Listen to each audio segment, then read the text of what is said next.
नमस्कार मंडळी.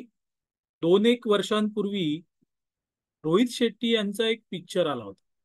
त्या पिक्चरचं नाव होतं गोलमाल 2.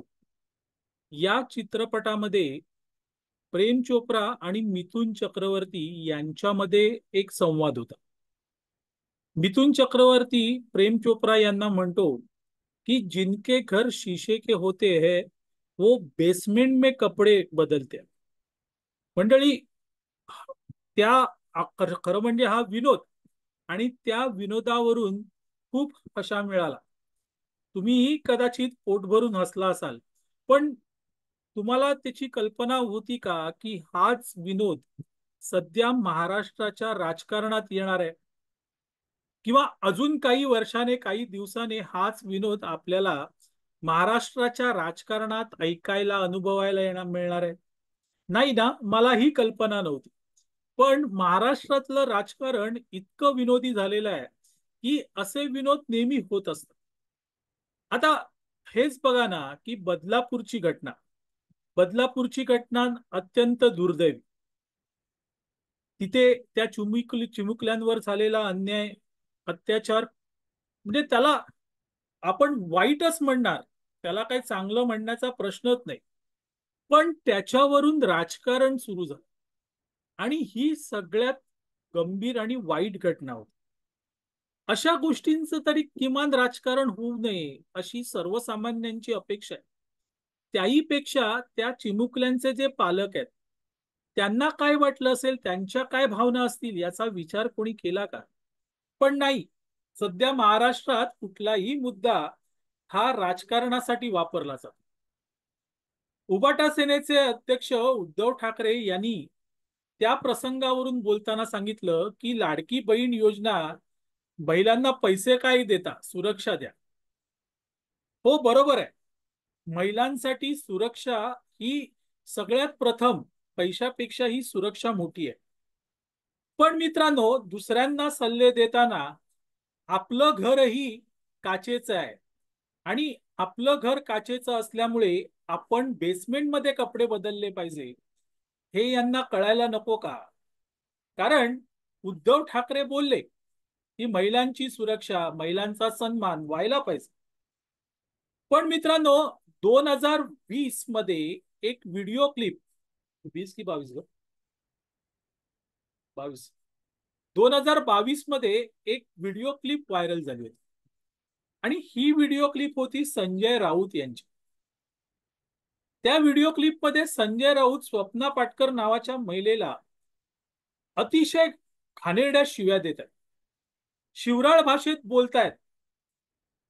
तेव्हापासून खरंच उबाठामध्ये महिला सन्मान राखला जातो का हा प्रश्न निर्माण झाला होता.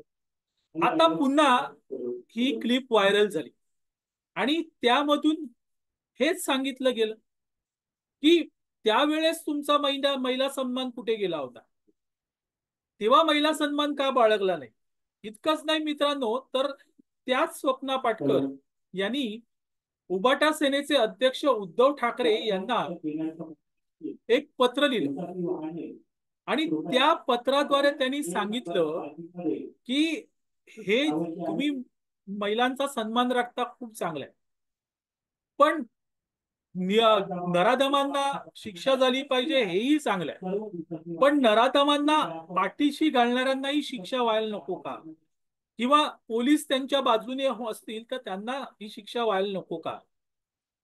संजय राऊत हे माझा पाठलाग करतात, त्यांनी मला व्यवसायाचं साधनही ठेवलं नाही, पण त्याबद्दल तुम्ही का बोलत नाही? तुम्ही का संजय राऊतांना आवरत नाही, असं या अ, स्वप्ना पाटकर सांगतात. मंडळी, यावर उद्धव ठाकरे मात्र एक अवाक्षरही काढत नाही. आता महिला सुरक्षा आणि महिला सन्मान कुठे गेला? मंडळी, तसंच राष्ट्रवादी काँग्रेसच्या शरद पवार गटाच्या खासदार सुप्रिया सुळे यांनीही बदलापूरच्या घटनेनंतर महिला सन्मान, महिला सुरक्षा हा विषय काढला. 1,500 रुपये काय देता, महिलांची सुरक्षा महत्वाची असं म्हणाल्या. पण मित्रांनो, त्यांच्याच पक्षाचे आमदार जितेंद्र आव्हाड, त्यांची 4 वर्षापूर्वीची एक क्लिप आता व्हायरल झाली. मनसेचे नेते देशपांडे यांनी ही क्लिप व्हायरल केली आहे. त्यात आव्हाड सांगतायत, कोणतरी मल्लिकार्जुन पुजारी म्हणून नावाचा कार्यकर्ता आहे, की तू कशाला त्याच्यामध्ये पडतोस, तू कशाला शेण खायला तिथे जातोस. तो कार्यकर्ता म्हणतो ती आत्महत्या करायला चालली होती, जाऊ दे म्हणे, पण तुला पडायची गरज काय. हा महिला सन्मान? मित्रांनो, सुप्रिया सुळे याकडे मात्र बघत नाही. त्यांच्याच पक्षातल्या युवा शाखेचे अध्यक्ष आहेत मेहबूब शेख म्हणून, त्यांनी चित्रा वाघ यांच्या चारित्र्यावर शिंतोडे उडवले. त्यांना काही बाईचं बोललं, जे ते बोलले ते मी ते बोलू शकत नाही. तिथे सुप्रिया सुळे महिला सन्मान विसरल्यात का? त्या चित्रा वाघ महिला नाही, त्यांचा सन्मान नाही. मग महिला सन्मान हा सिलेक्टिव्ह असतो का? पण मग अशा सिलेक्टिव्हपणा करायचा असेल तर कपडे बेसमेंटमध्ये बदलावे लागतात मित्रांनो.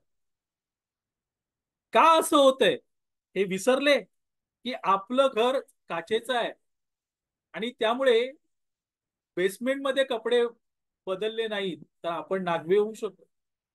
मिथुन चक्रवर्ती यांचा तो डायलॉग जर लक्षात ठेवलं असतं तर आज ही वेळ आली नसती.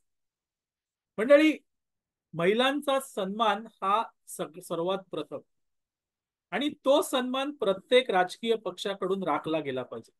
पण तो राखला जात नाही, ही खंत आहे. ही खंत आहे मित्रांनो.